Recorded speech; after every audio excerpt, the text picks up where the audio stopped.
আচ্ছা, সম্মানিত সাংবাদিকবৃন্দ, আসসালামু আলাইকুম। আজকে ছিল আমাদের আইন শৃঙ্খলা সংক্রান্ত উপদেষ্টা পরিষদের ৮ম সভা। সব গুরুত্বপূর্ণ সিদ্ধান্তগুলি হয়েছে তা আপনাদের আমি বলে শোনাচ্ছি। মূলত সার্বিক আইন শৃঙ্খলার পরিস্থিতি নিয়ে আলোচনা করা হয়েছে। বিশেষ করে আগামীকাল স্বাধীনতা ও জাতীয় দিবস, আসন্ন পবিত্র ঈদ উল ফিতর উপলক্ষে যাতে আইন শৃঙ্খলা পরিস্থিতি স্বাভাবিক ও নিয়ন্ত্রণে থাকে সেই বিষয় নিয়ে করণীয় সম্পর্কে আলোচনা করা হয়েছে। অপরাধমূলক কর্মকাণ্ডে জড়িত এবং দেশ বিরোধী ধ্বংসাত্মক আন্দোলন, সমাবেশ ও উস্কানিদারদের গ্রেপ্তার করা হবে।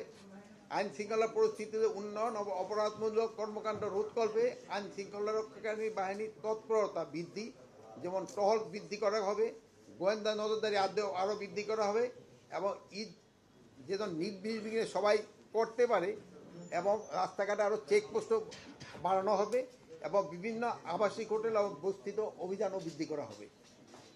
আসন্ন ঈদ উল ফিতর প্রাক্কালে দেশের সার্বিক আইন শৃঙ্খলা পরিস্থিতি স্বাভাবিক রাখার লক্ষ্যে স্বরাষ্ট্র মন্ত্রণালয় কর্তৃক অলরেডি আমরা কতগুলি একগুচ্ছতার একটা নির্দেশনা আমরা দিয়েছি।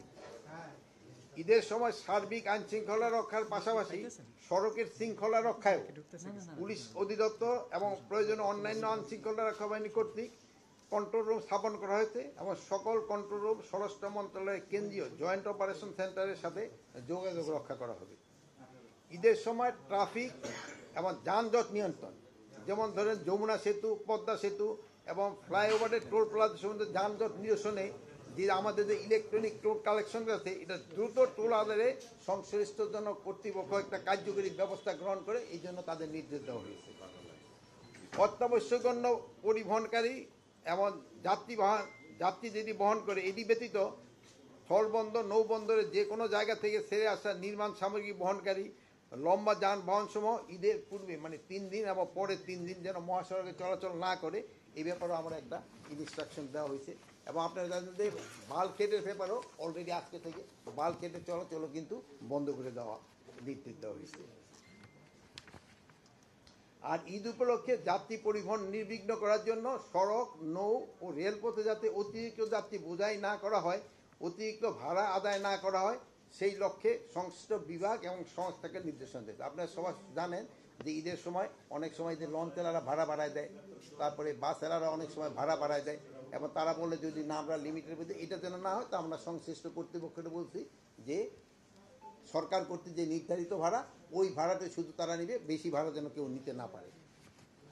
চুরি, ডাকাতি, ছিনতাই, চাঁদাবাজি, দখলবাজি এবং সংঘবদ্ধ দুষ্কৃতিকারীদের কর্মকাণ্ড তথা সন্ত্রাসী কর্মকাণ্ড রোধে ইউনিফর্মধারী পুলিশের পাশাপাশি গোয়েন্দা সংস্থার সদস্য মোতায়েন থাকবে।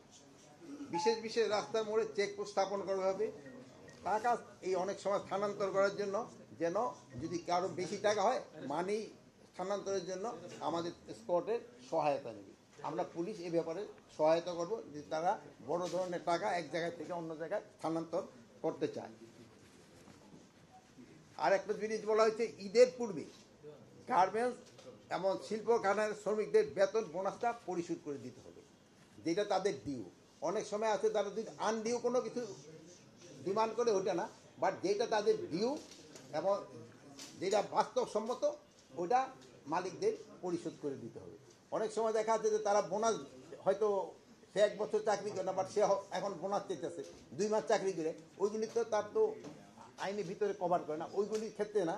বাট যেটা যে ধরেন সে চাকরি করছে, এই মাসের বেতনটা তার পাওয়ার কথা, ওই বেতনটা মালিকরা যেন শোধ করে, ওই ব্যাপারে আমরা কর্তৃপক্ষদের বলেছি এটা এনশিওর করার জন্য।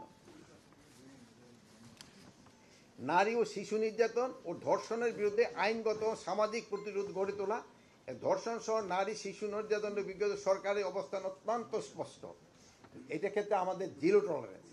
আইন শৃঙ্খলা রক্ষাকারী বাহিনীকে ধর্ষণ সহ সকল ধরনের নারী ও শিশু নির্যাতনের বিরুদ্ধে কঠোর অবস্থান নেওয়ার নির্দেশ দেওয়া হয়েছে। এ যাবৎ নারীর প্রতি যত সহিংসতা হয়েছে সেইগুলির তালিকা করে দ্রুত তদন্ত সম্পন্নপূর্বক আদালতে প্রতিবেদন দাখিলের নির্দেশ দেওয়া হয়েছে। সম্প্রতি ঘটে যাওয়া ধর্ষণের ঘটনাগুলির সঙ্গে জড়িত অপরাধীদের দ্রুত বিচার নিশ্চিত করা এবং কঠোর শাস্তির আওতায় আনার সিদ্ধান্ত নেওয়া হয়েছে।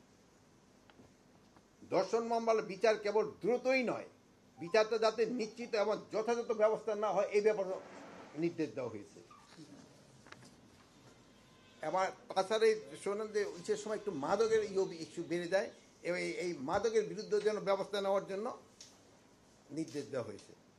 তা আমি আপনাদের সবাইকে ধন্যবাদ দিই এই জন্য যে আপনারা যেসব ঢোকার সময় একেবারে আওয়াজ টাওয়াজ করে ঢোকেন, বাট এই আমার এই কথাগুলি খুব মনোযোগ দিয়ে শুনছেন, এই জন্য আপনাকে সবাইকে ধন্যবাদ।